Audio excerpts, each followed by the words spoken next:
A anomalia, no final eu vou tentar explicar se continuamos ou não a usar o termo anomalia, mas o que ocorre com a planta de soja? A planta de soja ela vem do desenvolvimento dela normal. Quando chega no estágio fenológico R5.5, R6, a gente começa a notar um escurecimento na vagem e quando você abre essa vagem, o grão interno está formando uma massa aquosa, amarronzada, né?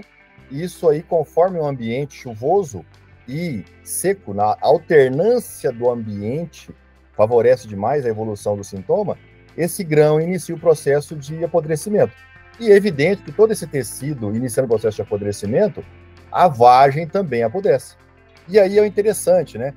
Que a dificuldade de identificar o agente causal, né? Hoje, a gente conversar é muito simples e muito fácil explicar. Mas naquela época, há 5 anos atrás, 4 anos atrás, a dificuldade era muito grande, principalmente porque nas amostras apareciam muito fusário e coletório, que são fungos comuns à cultura da soja e comuns à nossa região, né? Bem comuns. E o diaporte não aparecia, muito em função da forma da coleta da amostra, né? A amostra geralmente a gente mandava as amostras já com bastante planta deteriorada, né? Vagem deteriorada, né? Isso dificultava o isolamento do diaporte. E quando aparecia FOMOPS ou diaporte, né? Depois eu explico melhor essa questão da nomenclatura. Como é que pode o diaporte causar esse problema? Não tem relato na literatura brasileira, né? O relato que tinha, Dirceu Gassen falava muito bem sobre isso, né? O apodrecimento de grão e de vagem quando atrasa a colheita devido à chuva. Mas jamais o apodrecimento de grão e de vagem com a planta verde. Então isso daí gerou essa problemática e esse termo anomalia, né? E aí, para nos ajudar, no segundo ano, nós fomos com aquela expectativa. É um distúrbio fisiológico, é uma deficiência nutricional, muito se falou a respeito de lignina, e aí nós temos a Embrapa, com pesquisador, o Dr. Francisco, especialista nessa área, né, de lignina, e uma coisa que ele falou para mim, que é bem interessante, que o teor de lignina na planta é inversamente proporcional à produtividade, ou seja, né, tinha realmente algo a ver, mas a lignina é mais genética. A Pintado é uma variedade com alto teor de lignina, né? Igual para 313, baixo teor de lignina. Pintado muito mais tolerante à chuva e a 313 menos tolerante. Mas é genético. Não tinha muita correlação à parte nutricional. Então isso aí foi uma dificuldade muito grande do entendimento no início da correlação do problema do apodrecimento de grão com algum patógeno, né, atuando ali naquela infecção. E aí, nós dedicamos a estudar, conversamos com vários pesquisadores, né? Eu formei em Viçosa, e aí lá nós temos grandes fitopatologistas, eu não tenho como não citar o doutor Eduardo Mizobuti, que tem nos ajudado muito no entendimento dessa problemática, né? Por quê? Aí vem aquela questão, bom, é o diaporte, mas na análise eu encontro o cercóstopo, eu encontro o politótipo, eu encontro o fusário e o diaporte.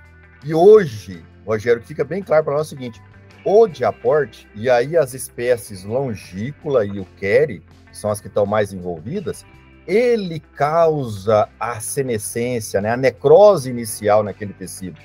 Ele é o ator principal de causar a oxidação da célula ali, levando a degradação daquele tecido. Aí os fungos oportunistas que estão dentro da planta de soja, que é normal, colonizam muito mais agressivo aquele tecido. E aí, várias espécies de fusário, né? Semitecto é uma espécie muito comum em apodrecimento de grão, e aí vira essa complexidade. Por isso que às vezes ficou essa obscuridade em não entender e não correlacionar direto com o diaporte. E outra questão importante, quando fala diaporte, qual doença que vem na nossa cabeça? Não vem apodrecimento de grão, né? Cancro da haste. Cancro da haste, é.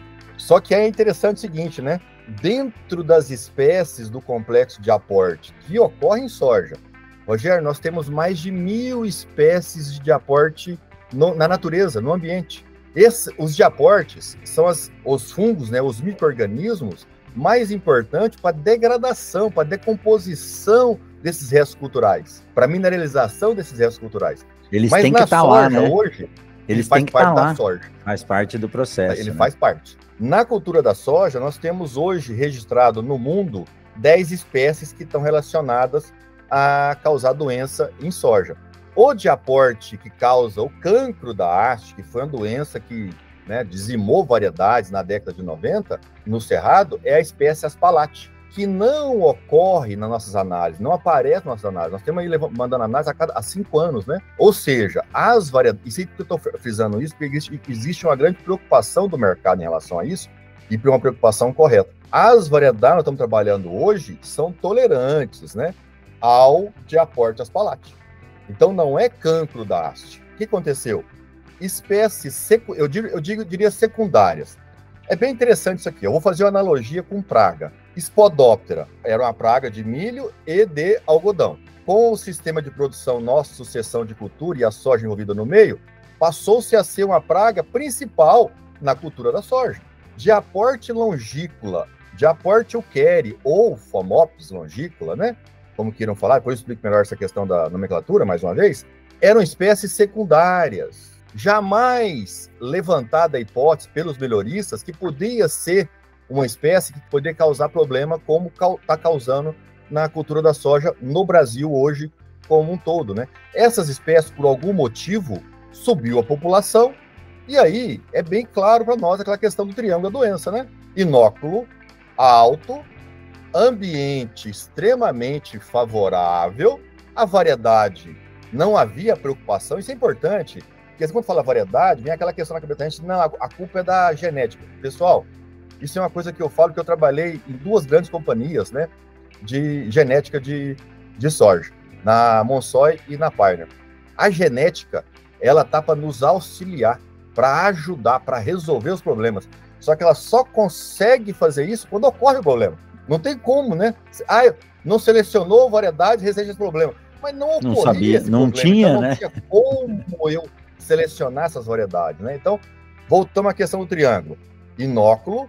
E aí, Rogério, eu tenho que lembrar um negócio para ti. Quando que nós começamos a salvar... Eu não sou contra salvar semente de soja, mas desde que salve da forma correta. Eu falo assim, nós fizemos patologia dessa semente salva na nossa região? Como que estava a incidência desses fungos necrotróficos na semente? E a semente é um veículo, já comprovadamente, que transmite diaporte. Então, inóculo alto, ambiente favorável, quente e úmido e oscilação, né? A planta estressa por déficit hídrico e, na sequência, uma semana de chuva e nublado. Então, o estresse maior para a planta ainda. E a variedade sem essa característica de tolerância. Bom, formou um ambiente muito propício para ocorrer o problema. A grande questionamento nosso, que nós estamos tentando entender melhor, é que na literatura, esse apodrecimento de grão sempre ocorre no final do ciclo da soja. E para nós, ele tem ocorrido, né, a partir do R5.5, R6. Ou seja, a severidade, a agressividade é muito alta, porque a do R6 até a colheita, eu tenho um período, uma janela longa ainda, né? E aí o ambiente favorecendo o fungo de aporte, a incidência do apodrecimento é muito alta, né? Isso aí é interessante. E aqui outra questão, Rogério, que é bem interessante. A infecção, ela é no início do desenvolvimento ou ela é na vagem, lá no R3, R4? Eu acho que é no início, viu? Essa informação, ela é de suma importância, por quê? Porque ela justifica o meu foco do fungicida no início. No início. Com as moléculas corretas.